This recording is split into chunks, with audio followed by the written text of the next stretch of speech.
Today is the second Sunday in the liturgical season of creation. Given the importance of creation in the life of Christians and the current ecological threats to human and non-human life on earth, many Christians believe it is time to provide a focus on this dimension of Christian life, and to do that at the very centre of our life together in worship. Often the messages that we human beings get about the environment and ecosystem are depressing, reminding us of the damage that we have done and that continues to be done. And it is terribly depressing to see disregard of knowledge about human-influenced climate change by our elected leaders.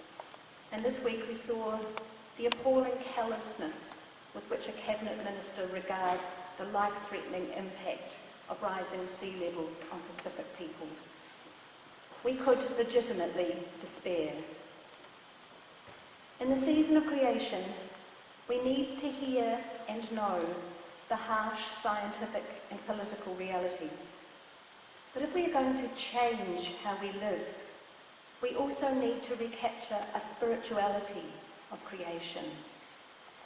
I think it is awe and wonder, reverence and relationship, rather than admonitions and rage, that will have the power to bring about change in the human heart. Celebrating creation in the Church's year invites us to fall in love again with planet Earth. The heavens are telling the glories of God. To say thank you to the Pitt Street singers for lifting our hearts and our eyes to the heavens, inviting us to pay attention. And it's this spirituality of love that will form the foundation of a Christian response to the ecological crisis. On this second Sunday of creation, we earth creatures are the focus of the texts. It is Humanity Sunday. But the focus on humanity is not for humanity's own sake. It is on our relationship with the earth.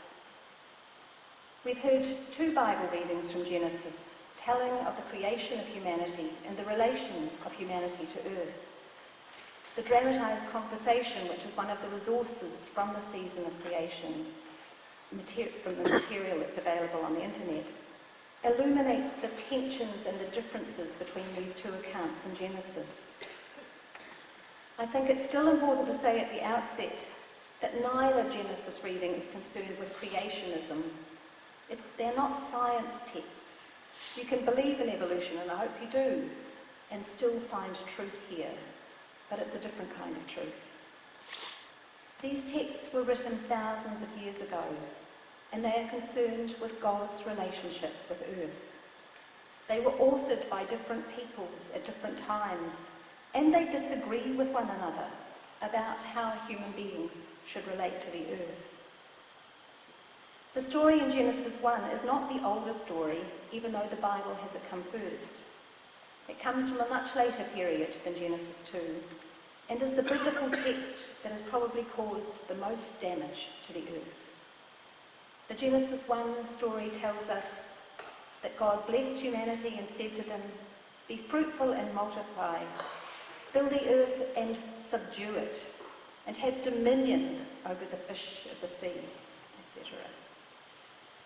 We are told in Genesis 1 that human beings, both male and female, are made in the image of God, indicating that human beings are distinctive in some way. Over the centuries, this image of God has been understood in many different ways. Some have suggested that it is our reason, our higher level of consciousness, our ability to use language, though we now know that animals use forms of language too.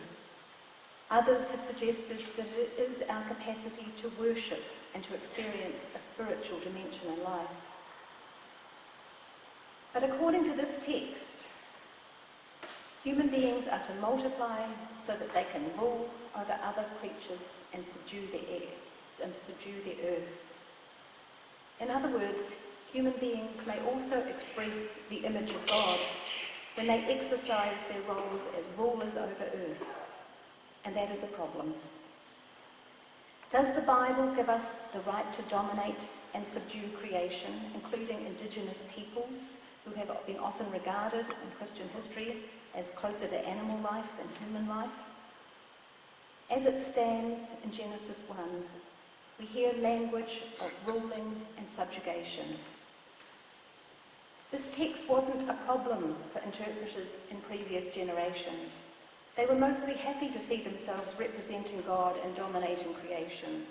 They read the text as a mandate to dominate. However, controversy about this text has intensified in recent years as we have become more aware of our intimate relationship with earth and with all of life on earth. I have heard preachers who see the environmental dangers in the text try to suggest that rule really means to be stewards who take care of creation, and that subdue means something like bringing order out of the chaos. These might be appealing interpretations, but they don't hold up under scrutiny. A close look at the Hebrew words for rule and subdue show that they are strong and aggressive terms. In Psalm 72, for example, at the point where the king rules in verses 8 to 9, his foes bow down before him and his enemies lick the dust. To rule clearly means to dominate. And an examination of the Hebrew word subdue reveals a similar orientation. After Joshua conquers the Canaanites, the whole land lies subdued. To subdue is to conquer. In the second chapter of Genesis, the older story, we get an entirely different picture of the role of humans in relation to earth. God makes Adam, the earth creature, who is initially neither male nor female. When God makes Adam the first human, God places Adam in the garden to till it and keep it. A closer look at that text reveals that the Hebrew word for till normally means serve. The role of the first human is to serve and to preserve the earth. If we compare the text with Genesis 1, they seem to be diametrically opposed. The first reading has rule and the second has serve. The first has subdue and the second has preserve. The verbs in the first reading imply royalty and domination. Those in the second indicate service and preservation. One of the many ways in which humans have dominated life on this planet and shown little concern for living creatures is through the destruction of entire species. It's not simply a question of hunting animals or fishing. Humans have had an attitude of superiority that has led to numerous species becoming extinct and many more becoming endangered. We have removed the forest habitats of some species, polluted the water habitats of others, and poisoned the soil habitats of still others. In the name of human progress, many living species have been considered disposable, and sadly we have often done that because we see that we have a right to dominate. It's like a reverse Genesis. We are undoing the creating that has been happening for millennia. We have regarded food, whether animal or vegetable, as a commodity for human use, rather than as a mark of our interconnectedness with earth. Food makes us, and food is made of the same elements that we are. When I was a young adult, I considered that only pious people were still saying grace before meals. And I stopped doing it. But now I see saying grace as an opportunity for honouring the earth that sustains us, as we will sustain it when we return to it at the end of our lives. And as an opportunity to remember that the earth's resources are not shared fairly or equally. To remember those who have too little when we have more than enough. So in the midst of this reality of the destruction of habitats and species, we are faced with the problem of interpretation. We have two biblical texts which seem to provide opposite positions about our role as human beings in relationship to earth. The first says dominate, the second says serve. Which of these perspectives will we choose and why? One answer is to listen to the voice of the earth, which last week we heard as a character in the same Genesis 1 creation story that now presents us with the problem of domination. We can ask which perspective invites compassion for Earth as a character. If Earth could speak, which of these positions would Earth support for the benefit of all creatures on Earth, including humans? The people who have compiled the lectionary readings for the season of creation believe that we can find interpretive guidance in the Gospel reading for this Sunday. Here Jesus explicitly compares the way of the Gentile rulers and those who follow his way. Roman rulers are tyrants who dominate their people. Among Jesus' friends, however, ruling and dominating is not acceptable. Instead, Jesus' people are to become servants who are willing to serve others. And Jesus is the model for this remarkable reorientation. As the human one, Jesus came not to be served, but to serve. He came to live and die for others, not to dominate. In other words, the message of the gospel itself, reflected in Jesus' words, guide us as we choose between the two Genesis texts that we have heard this morning. Clearly, the gospel rejects the Genesis 1 model of domination, and it invites us to go further, even beyond the model of service in Genesis 2, to mutuality and justice, to be a friend of earth as a follower of Jesus. In Mark's gospel, we are told that Jesus interpreted Scripture. He preached against hardness of heart and against domination. We have to interpret Scripture, and we have to make choices because we are made in God's image. The people who like to wield the Bible as a weapon, either against other humans or against earth, claim that they are reading it all literally, but they're not. They pick and choose what they will take seriously, just as Jesus did. They prefer not to admit what they are doing. Jesus knew what he was doing and did it openly. Jesus wasn't a biblical conservative, but he wasn't exactly a biblical liberal either. He expected something important from Scripture.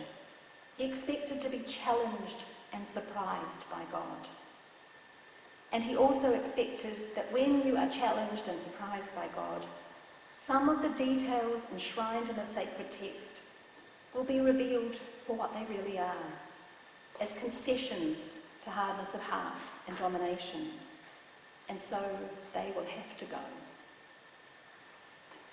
But how do you decide which ones to discard?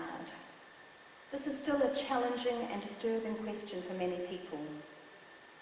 Following Jesus, though, when the Bible seems to confirm your own hardness of heart, it's probably wrong. Reject it, just as Jesus did. Conversely, when the Bible breaks your world open, makes it bigger and more loving, it is achieving its true goal. Hardness of heart and domination toward the earth and toward each other in the human community and the whole earth community is surely a sign that we have read it wrong. Only generous love and mutuality can open the door to a deeper truth. The image on the cover of this week's liturgy invites us to consider our footprints, the marks that we make on planet Earth.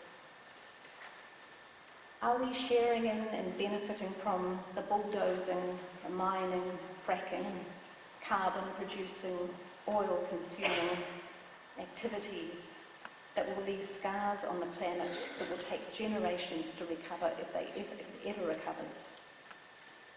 Or are we willing to make changes in our lives so that we are imprinting gentle images of bare feet on sand that will be washed away with the next high tide? Can we listen to the wisdom of the earth? Can we know that the heavens are proclaiming the glory of God? Can we pay attention to the ancient wisdom of Genesis 2, to the challenge of Jesus to resist domination, and create a new relationship between humanity and earth. How shall we live as friends of God and friends of earth?